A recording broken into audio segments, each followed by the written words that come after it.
नमस्कार, जय भीम. काय होतं, मी जय भीम म्हणते नेहमी नमस्कारानंतर. तर मला खूप लोक विचारतात की तुम्ही जय भीमवाले आहात का, तुम्ही त्यांच्यातल्या आहात का, असं विचारतात. तर मी त्यांच्यातली आहे, म्हणजे मी आंबेडकरांची आहे. लोक वेगवेगळ्या त्यांचे फॅन्स असतात वेगवेगळ्या लोकांचे, तशी मी आंबेडकरांची आहे. आणि मला असं वाटतं की भारतातल्या प्रत्येक भगिनीला जय भीम म्हणावं असं वाटलं पाहिजे. कारण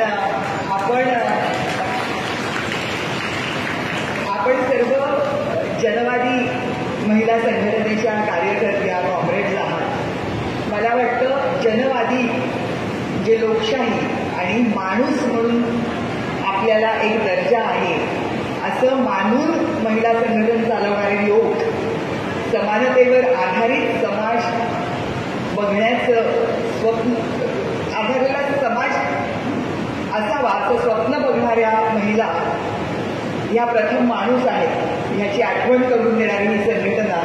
तर मला वाटतं आपल्या सर्वांना, आपण आपल्या सर्व महिलांना माणसाचा दर्जा जो दिला तो आपल्या राज्यघटनेने आणि त्या राज्यघटनेचे घटनाकार म्हणून मला असं वाटतं की बाबासाहेबांप्रतीची कृतज्ञता माझ्या प्रत्येक नमस्कारानंतर व्यक्त व्हावी माझ्या आयुष्यामध्ये. म्हणून मी नेहमी नमस्कारानंतर जय भीम म्हणते. तर इतक्या सुंदर देशामध्ये आपल्याला खरं तर जन्म मिळाला आणि माझ्या पूर्वसुरी ज्या होत्या, माझ्या आधीची जी पिढी होती त्या पिढींनी लढून स्वातंत्र्य मिळवलं. आणि त्याच्यानंतर आमचं झालं काय, तर आम्ही ते स्वातंत्र्य गृहीत धरलं, आम्ही ती लोकशाही गृहीत धरली. आम्हाला असं वाटलं आता लढा संपला. पण काय असतं, जेव्हा संघर्ष संपतो तेव्हा आपल्याला रचनावादी काम करायला लागतं, आपल्याला रचना नीट करायला लागते. त्याच्याकडे माझ्या पिढीने फार दुर्लक्ष केलं. आम्हाला वाटलं आता आपल्याला हे वारशाने मिळालंय आणि आता हे असंच चालू राहणार आहे. पण असं न होता गेल्या 14 वर्षात आपल्याला जाणवायला लागलेलं आहे की आपली पिछेहाट चालली आहे. आपण परत ब्रिटिशांच्याच काळात पोचतोय की काय, अशा पद्धतीचं आज सर्व ठिकाणी वातावरण आहे. खरं तर मी जरा थोडासा विधिनिषेध तोडलाय, म्हणजे तो मला जास्त नसतोच, पण मला असं वाटतं की मंचावरच्या सगळ्या लोकांचं आधी मी त्यांचा उल्लेख करायला पाहिजे होता. त्यांच्याबद्दल मी कृतज्ञता व्यक्त करते. तुमचे इतके स्मार्ट आमदार आहेत, त्यांना मी आत्ता आमच्या 14 ऑगस्टच्या कार्यक्रमात बघितलं होतं तेव्हाच मला असं वाटलं होतं की हा माणूस किती डॅशिंग आहे. आणि मग मला असं होतं की काय करताय आता बघू. तर त्यांनी इथे तुमचं संमेलनासाठी ते स्वागताध्यक्ष होतं, त्याच्यामुळे वर्षभराच्या आत त्यांनी ते काय करतात ते करून दाखवत आहेत. म्हणून खूप त्यांच्याबद्दल आदर वाटतो. त्यांचं हे काम असंच चालू राहावं अशी मी अपेक्षा व्यक्त करते. अशी अपेक्षा व्यक्त करून ओझं टाकून द्यायचं एकदा असं माझं ठरलेलं आहे. चांगले लोक दिसले की त्यांच्यावरती ओझं टाका. मी गेल्यानंतर तुम्ही त्यांना तसे पछाडा. मरियमताई आहेत, अशोकदादा आहेत, रणदिवे सर आहेत, धनगर सर आहेत. तुम्हा सर्वांप्रती मी कृतज्ञता व्यक्त करते. कारण खरं तर रूढ अर्थाने मी कॉम्रेड नव्हे, पण कम्युनिस्टांचा मोह नाही पडला अशी कुठलीच विचार करणारी व्यक्ती असू शकत नाही. रोमॅन्टिक व्यक्ती आणि विचार करणारी व्यक्ती आणि तिला कम्युनिझमचा मोह नाही असं होऊच शकत नाही. आणि मी दोन्ही असल्यामुळे मला तो प्रचंड आहे. त्याच्यामुळे मी तुमच्यातलीच एक आहे. कारण मगाशी त्या असं म्हणाल्या की आपण साथीदारांपैकी बघतो, पण मला वाटतं की हीच तुमची स्ट्रेंथ आहे, हाच तुमचा म्हणजे हीच तुमची क्षमता आहे की तुम्ही सगळ्यांच्या बरोबर काहीतरी करू इच्छिता. आणि म्हणून तुम्ही माझ्यासारख्या थोड्याशा परिघावरल्या व्यक्तीला पण तुमच्या परिवारात सामावून घेऊ शकता. आता मी जे काम करते ते मी मराठी शाळांसाठी काम करते. मराठी शाळांसाठी काम जेव्हा मी करायला लागते तेव्हा मी मराठी शाळेसाठी काम करते असं डोक्यामध्ये नव्हतं. आपण शाळेसाठी काम करतो. कारण काय झालं होतं, माझी मुलं जेव्हा मराठी शाळेत घालायची म्हटलं तेव्हा लोक मला सांगायला लागले की आता कोणीच तुझ्या पिढीतले लोक मराठी शाळेमध्ये मुलांना घालत नाही. मग एका माझ्या शेजारीने फार काळजीने मला विचारलं की तुम्हाला पैसे कमी मिळतात का, तू आणि सुमित काम करता, प्रसिद्धी मिळते, पण पैसे होते तुम्हाला कमी मिळत असावेत म्हणून तुम्हाला मुलांना मराठी शाळेत घालायचंय, तर मी तुम्हाला मदत करू शकते आर्थिकदृष्ट्या. तर म्हटलं अहो नाही, काही एका विशिष्ट आशेने, अपेक्षेने, एका ध्येयाने आम्ही मुलांना मराठी शाळेत घालतो आहोत. आणि मग मुलं जेव्हा मराठी शाळेत जायला लागली तेव्हा मला असं सांगण्यात आलं, माझ्या या शब्दाबद्दल ऑब्जेक्शन घेऊ नका, हा शब्द रूढ आहे म्हणून मी त्याचा वापरते. माझ्या फोनमध्ये माझ्या सगळ्या घरी काम करणाऱ्या सर्व जणींची नावं ही ताई म्हणून आहेत आणि त्या माझ्या मदतनीस आहेत किंवा त्या माझ्या घर राखणाऱ्या आहेत, त्या माझ्यासाठी काम करणाऱ्या नाही. पण जसं हे सतत आपण असं एक मोल देऊन काम होतं म्हणून मोलकरीण असं म्हणतात, तर मला सगळ्यांनी सांगितलं की मोलकरीणची मुलं तुझ्या मुलांबरोबर शिकतील आणि तुझी मुलं तशी शिगागाळी करायला लागतील. मी म्हटलं तुमची मुलं इंग्लिश शाळेमध्ये जातात आणि ते जे शब्द उच्चारतात ते तर त्यांच्या वयाला साजेसे पण नाही आणि त्यांना त्याचा अर्थही कळत नाही. माझी मुलं अशा शिव्या देतील की त्यांना त्याचा अर्थ माहिती असतो. तर राहू दे. आणि कुठेतरी असंही होईल की माझी मुलं जी भाषा वापरतात, जी पुस्तकं वाचतात, जी मज्जा करतात, ती कदाचित ती मुलं सुद्धा करायला लागतील त्यांच्या बरोबरीने. समाज काही असा एकांगी नसतो ना, दोन्हीकडून त्याचं दळणवळण असतं.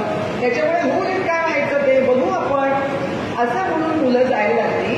आणि तेव्हा मला कळलं की ह्या काम करणाऱ्या बायका ज्या एका आदर्शवादाने मुलांना मराठी शाळेमध्ये घालतायत त्या किती जाणत्या आणि नेणत्या आहेत. कारण मुलांना कुठल्या माध्यमाच्या शाळेत घालायचं हा बाबांचा निर्णय नसतोच कधी. तर तो आया घेतात, म्हणजे खूप आया असं म्हणतात की नाही आपल्या मुलाला इंग्लिश मिडियम मध्येच घालायचं तरच तो स्मार्ट होईल. पण ज्या आया म्हणतात की नाही, माझ्या मुलाच्या व्यक्तिमत्वाचा विकास व्हायला पाहिजे, तो काय शिकतो ते त्याला कळलं पाहिजे, अशा ज्या शहाण्या आया असतात त्या आपल्या लेकरांना मराठी शाळेमध्ये घालतात. आणि मग त्यांच्याबरोबर काम करताना मला इतक्या गोष्टी कळायला लागल्या की आमच्या भागामध्ये पार्ल्यासारख्या ठिकाणी काम करणाऱ्या ज्या बायका आहेत त्या त्यांच्या मुलींनी शिकावं याच्यासाठी फार आग्रही आहेत. मुलगे शिकतातच आणि त्यांच्याबद्दलच्या सगळ्या घरांना खूप, अख्ख्या घराला, अख्ख्या फॅमिलीला फार त्याच्याबद्दल आस्था असते की मूल कसं शिकतंय, लेकरू शिकतंय ना, शाळेत जातंय ना, बाई त्याचे गाबड्याचे कपडे कसे आहेत माझ्या, हे सगळं बघतात. पण मुलींकडे थोडंसं दुर्लक्ष होतं कारण त्या दोन हात असतात ना ते कामासाठीचे घरामध्ये मदतीला लागणारे, त्याच्यामुळे त्यांच्याकडे जरा दुर्लक्ष होतं. पण पार्ल्यातलं वातावरण वेगळं होतं. पार्ल्यामध्ये शाळेतून त्यांना ते वातावरण मिळत असल्यामुळे सगळ्या शिक्षिका ज्या आहेत त्या अत्यंत मुलींच्या शिक्षणाच्या बाबतीत आस्थेवाईक असल्यामुळे त्यांच्यामध्ये आणि आई पालकांमध्ये इतका सुंदर संवाद होता की त्याच्यामुळे तिकडच्या मुली म्हणजे सगळ्या मराठी शाळांमध्ये जी वर्गामध्ये मुलांची संख्या आहे त्याच्यामध्ये विद्यार्थ्यांमध्ये मुली म्हणजे विद्यार्थिनी ह्या जास्त आहेत आणि त्या अत्यंत उत्तम शिकत आहेत. आणि मला ही अत्यंत अभिमानाची गोष्ट वाटते. आणि ही फक्त त्या मुलींच्या बद्दल नाही अभिमान वाटत, त्याच्यापेक्षा जास्त त्यांच्या आयांबद्दल मला अभिमान वाटतो. आता सध्या काय झालेलं आहे, तुम्ही तुमची भाषा पुसून टाका आणि तुमची धर्म आणि जात जो आहे, जात आणि धर्म जे आहे ते ठळक अक्षरात लिहा, अशी परिस्थिती आता आपल्यावरती आलेली आहे. आणि सगळ्याचं काय करायचंय, सगळ्याचं सपाटीकरण करायचंय. तुम्ही आदिवासी आहात, तुम्ही पावरी भाषा बोलता, तुम्ही आणखी कुठली दुसरी भाषा बोलता, नाही तुम्ही ती भाषा नाही बोलायची कारण तुम्ही मुख्य प्रवाहात यायला पाहिजे, त्याच्यामुळे तुम्ही मराठी बोला असा आधी जोर होता. बरोबर की नाही, मराठी शिका कारण तुम्हाला मुख्य प्रवाहात यायचं. मग लोकांनी मराठी शिकली, आता ते म्हणतात नाही नुसत्या मराठीने काय होणार आहे, विकासच होऊ शकत नाही, इंग्लिश पाहिजे, मग इंग्लिश शिका.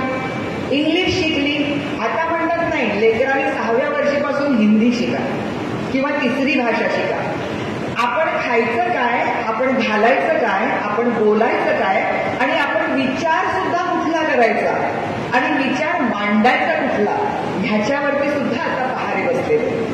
आणि असं झालेलं असताना मला वाटतं की स्त्री ही मुळातच एक मुक्त तत्व आहे.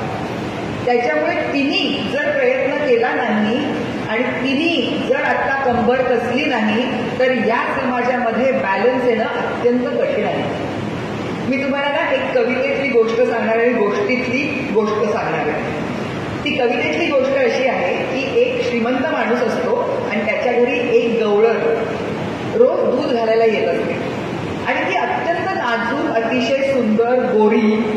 गोरी असली की सुंदर ना, त्याच्यामुळे ती गोरी सुंदर मुलगी त्याच्याकडे दूध घालायला येते आणि त्याला लोभ होतो, तिचा प्रेम करतो तिच्यावर. आणि मग तो तिला विचारतो की तो तिला प्रीती मेड असं म्हणतो, सुंदर मुली, सुंदर सेविके. तर सुंदर सेविके तू काय करतेस? तर ती म्हणते की काय नाही, मी गवळण आहे. म्हणजे तू काय करतेस? तर मी दूध काढते, दूध दोहते आणि दूध विकते. मग तो म्हणतो की ठीक आहे, मग तुझं भविष्य काय आहे असं ती विचारते. तुझं भविष्य कशावर आधारित आहे? तेव्हा ती म्हणते की माझा चेहरा, ह्याच्यावरती माझं भविष्य अवलंबून आहे.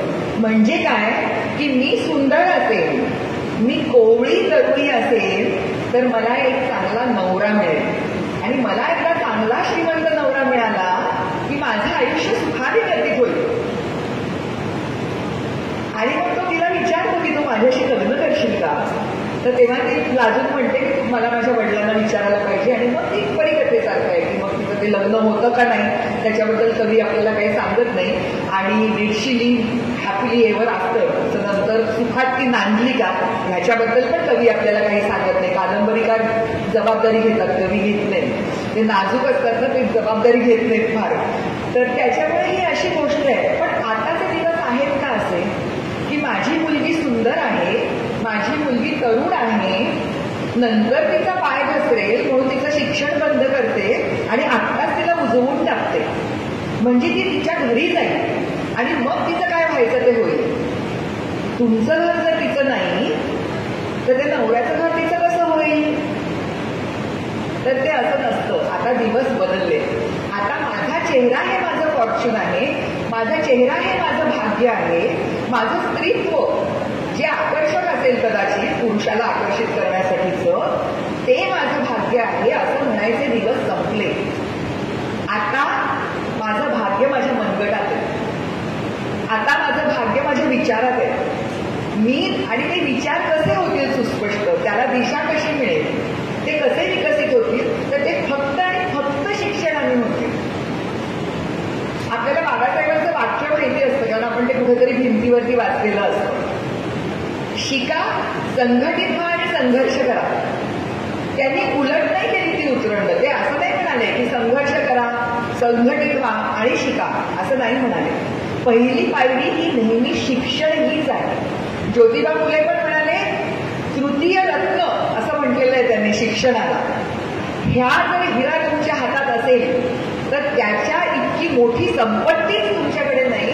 त्या संपत्तीच्या जोरावर तुम्ही फक्त तुमचं नशीब नाही तर तुम्ही राहत असलेल्या जागेचं, तुमच्या समाजाचं, तुमच्या देशाचं भविष्य बदलू शकण्याची ताकद त्या शिक्षणामध्ये आहे.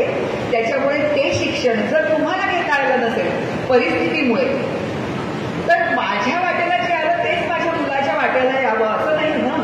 जे मला मिळालं नाही आणि जे मला करायची इच्छा होती ते वातावरण मी माझ्या मुलीला देईन, माझ्या लेकराला देईन. मी त्यांना ह्या जगाचे जास्त चांगले नागरिक बनवेन. हा एक ठाम निर्णय मला असं वाटतं की ह्या तुमच्या हे जे तुमचं गेट टुगेदर आहे, हे जे तुमचं स्नेहसंमेलन आहे, ह्या निमित्ताने तुम्ही नक्की ह्याबद्दल विचार करा की मी माझ्या घरातली मुलगी आणि माझ्या शेजारची सुद्धा मुलगी कशी नीट शिकेल आणि त्याच्यामध्ये कसा अडथळा येणार नाही, ह्याच्यासाठी मला वाटतं आपण सगळ्यांनी जास्त जबाबदारीने वागायला पाहिजे. दुसरी गोष्ट म्हणजे मी एक नाटक केलं होतं. मी नटी आहे त्याच्यामुळे खूप लोकांची अशी अपेक्षा असते की तुम्ही एखादा डायलॉग म्हणून दाखवा किंवा तुम्ही तुमच्या जीवनातले काहीतरी किस्से सांगा असं लोक नेहमी म्हणतात. तर त्याच्यातला एक किस्सा असा आहे की तुमच्यापैकी बऱ्याच जणांना माहिती असेल, अरुणा शानबाग नावाची एक नर्स होती आणि अरुणा शानबाग हिच्यावरती बलात्काराचा प्रयत्न झाला आणि तो बलात्कार होऊ शकला नाही कारण त्या झटापटीमध्ये तिची मान एका स्ट्रेचरवरती आपटली आणि ती कोमात गेली.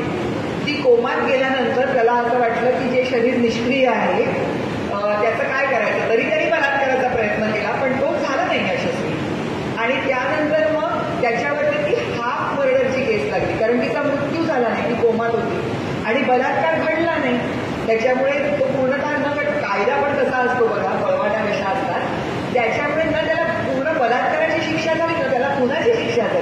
त्याला काही वर्षांची सक्तमजुरीची शिक्षा झाली फक्त.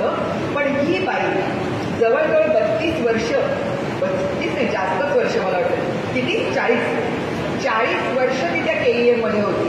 आणि KEM मध्ये ती असताना ती कोमात होती. तिच्या घरातली परिस्थिती काही एवढी बरी नव्हती. तिचं एका डॉक्टरशी लग्न होणार होतं आणि घरच्यांना कठीण होतं तिची जबाबदारी घेणं. ते पण का कठीण होतं? कारण ती सुस्वरूप तरुण मुलगी होती. तिला घरात विकलांग अवस्थेत ठेवणं, जेव्हा आपण आपल्या पोटापाण्यासाठी उद्योग करायला जातोय तेव्हा त्याची सुरक्षितता काय, तिच्या सुरक्षिततेची गॅरंटी काय, ह्याच्यामुळे तिचे लोक थोडेसे घाबरले, विचकले की तिची काळजी कशी घ्यायची. आणि त्यावेळेला हॉस्पिटलच्या व्यवस्थापनाने असं म्हटलं की तिची ड्युटी संपवून ती घरी चाललेली होती. त्याच्यावरती ड्युटी आवर्समध्ये नव्हती.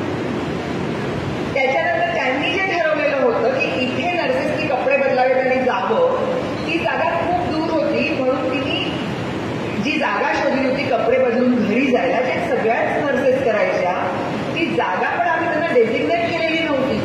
त्याच्यामुळे हॉस्पिटल प्रशासनाची काहीच जबाबदारी नाही हे जे घडलंय त्याच्यामध्ये. आणि आम्ही तिला अशी बेड एक देणार नाही, अशी आम्ही बेड अडवून ठेवू शकत नाही. त्याच्यामुळे तिला आता इथून हलवा, तिचं काहीही करा, पण ती हॉस्पिटलमध्ये राहणार नाही, असा जेव्हा निर्णय झाला त्यावेळेला मला वाटतं आशियातला पहिला संप नर्सेसने केला.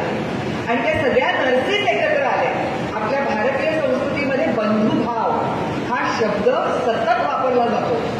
बंधुभाव, पण मला वाटतं त्यावेळेला भगिनी भाव दाखवला सगळ्यांनी. त्या सगळ्या नर्सेस तिच्यासाठी एकत्र आल्या आणि त्यांनी सांगितलं आम्ही तिची काय सेवा करायची ती करू. आम्ही आमचे जे आवर्स आहेत ड्युटीचे, आमचे जे सेवेचे तास तुम्ही निश्चित केलेले आहेत, सुनिश्चित केलेले आहेत, ते तास संपल्यानंतर आमच्यापैकीची प्रत्येकजण एक तास एक्स्ट्रा ड्युटी करेल आणि तिची काळजी घेईल. पण तिला हॉस्पिटलमधून जर तुम्ही हलवलं तर आम्ही काम करणार नाही. आणि त्याच्यानंतर 40 वर्ष या KEM हॉस्पिटलने तिची काळजी घेतली. ही तिची गोष्ट. आणि त्या गोष्टीवरती आधारित एका BMCच्याच कर्मचाऱ्याने, ज्याने हा सगळा प्रसंग अत्यंत जवळून बघितला होता, तेव्हा तो फारच तरुण होता, विशिकला होता, पण इतकी अमिट अशी छाप त्याच्या मनावरती उमटलेली होती ती, म्हणजे त्याच्यातल्या एक अतिशय नकारात्मक भावना पण आणि दुसरी एक अत्यंत सकारात्मक भावना की कशा महिला एकत्र आल्या आणि त्यांनी प्रशासनाला हा निर्णय घेणं भाग पाडलं. त्याच्यामुळे त्यांनी त्याचा बॅलन्स राखून एक अत्यंत सुंदर नाटक लिहिलं होतं, कथा अरुणाची म्हणून. तुमच्यापैकी बऱ्याच जणांनी त्याचं पुस्तक पण वाचलं असेल, जे पिंकी वीराने लिहिलं होतं. ते पुस्तक मला फार आवडलेलं, पण ते पुस्तक मला खूप नाही आवडलंय, कारण ते जरा त्याची सुरुवात वगैरे पण जरा फार ट्विस्टेड आहे. पण हे नाटक तसं नव्हतं.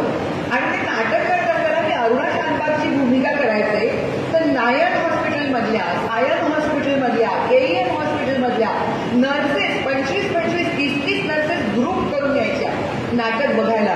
आणि त्या म्हणायच्या की आम्हाला वाटतं की नाटकाने न्याय मिळवून दिला तिला. आणि त्याच्यानंतर जेव्हा अरुणा गेली, म्हणजे तिचा नैसर्गिकरित्या जो मृत्यू झाला, त्या मृत्यूनंतर तिचा जो पहिला वाढदिवस होता, 1 जूनला तिचा वाढदिवस असतो, त्या वाढदिवसाला त्यांनी अरुणा शानबाग म्हणून त्यांनी मला बोलवलं होतं. तर मी जेव्हा तिथे गेले तेव्हा अख्खं ऑडिटोरियम, म्हणजे आता आपण जितके लोक आहोत ना त्याच्यात तितपट बायका तिकडे होत्या.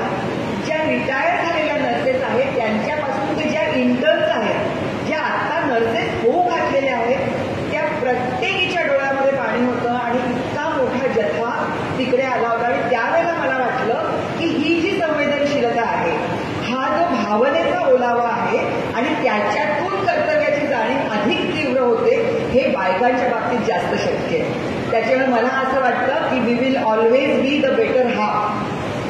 आणि अशी एक जपानी म्हण आहे की बाई आणि पुरुष या दोघांनी मिळून आभाळ तोडलेलं आहे. हे जे आभाळ आपल्या डोक्यावरती दिसतं, जे कधी कोसळत नाही, आपण म्हणतो कधीतरी फार दुःख झालं की आभाळ कोसळलंय, आता तर सारखंच वाटतं की आभाळ कोसळतच आहे आणि ते कुठल्याही वेळेला कोसळत असतं. पण तरी सुद्धा आपल्या डोक्यावरती आभाळ हे असं आहे कारण एकीकडून बाईने आणि एकीकडून पुरुषांनी दोघांनी मिळून ते कोलून धरलेलं आहे. त्याच्यामधल्या एकाची जरी ताकद कमी पडली तर हे आकाश कोसळेल. त्याच्यामुळे अर्धा भार हा आपण कोललेला आहे, म्हणून हा समाज नीट चाललेला आहे, हे आपण नीटच लक्षात ठेवलं पाहिजे. आणि ते जितक्या जबाबदारीने आपल्याला जास्त पार पाडता येईल, ती जबाबदारी जास्त नेताना तेवढी आपण प्रत्येकाने ती पार पाडली पाहिजे. आता शेवटचं एक बोलते आहे, मी माझं भाषण थांबवते कारण जरा लांबलंच आहे. पण माझं असं व्रत आहे की जिथे कुठे मला मंच मिळतो आणि जिथे कुठे मला माईक मिळतो तिकडे मला मराठी शाळांचा जागर केल्याशिवाय मी खाली बसायचं नाही, असं मी माझ्यापुरतं ठरवलंय. छोटे छोटे गोल्स आपण आपल्यासाठी जर ठरवले आणि ध्येय ठरवली तर ती गाठणं जरा जास्त सोपं जातं असं वाटतं. आज गोदूताई परुळेकरांची आठवण करते मी अत्यंत विनम्रपणे आणि आदरांजली व्यक्त करते त्यांना. गोदूताईंनी इकडे शिक्षणाचं पण खूप काम केलं. अनुताई वाघ, गोदूताई परुळेकर ह्या लोकांनी लोकांना शिक्षित करणं, त्यांच्यामध्ये गोष्टींच्या बद्दलची संवेदनशीलता जागवणं हे काम इतक्या मोठ्या प्रमाणावर ते या भागामध्ये केलेलं आहे. आज मला खूप आनंद होतो की आज सकाळी मी तुमच्या या कार्यक्रमाला आले आणि इथून मी पालघरला जाते, तिथे मराठी परिषद आहे, मराठी भाषेची परिषद आहे. कारण आता आपल्याला कंबर बसून आपल्या सगळ्या गोष्टी आपल्याला जपाव्या लागणार आहेत. तुम्ही जी भाषा जपता ती भाषा तुमच्या लेकरांशी बोला, कारण तुम्ही तुमच्या लेकरांना देणारी ती सगळ्यात मोठी संपत्ती असणार आहे. त्याच्यामुळे घरामध्ये उगीच कारण नसताना खूप अतिशुद्ध मराठी आणि अतिशुद्ध इंग्लिश बोलायचा प्रयत्न करू नका. ही जी भाषा आहे, जी गोड भाषा आहे, ती गोड भाषा प्लीज आपल्या लेकरांशी बोला. आणि कसं असतं, पूर्ण जगातल्या लोकांनी सांगितलं म्हटलं की आपल्याला पडतं. आपल्याकडे फार त्याचं परदेशात इम्पॉर्टंट गोष्टींचं आपल्याला फार कौतुक आहे. तर त्याच्याबद्दल मी तुम्हाला सांगते की जगभरातल्या शिक्षण तज्ज्ञांनी, जगभरातल्या मानसशास्त्रज्ञांनी, जगभरातल्या शास्त्रज्ञांनी हे त्यांच्या प्रयोगाच्या अंती हे निरीक्षण नोंदवलेलं आहे की मुलाची जी सर्वांगीण वाढ असते ती 8 वर्षापर्यंत होत असते.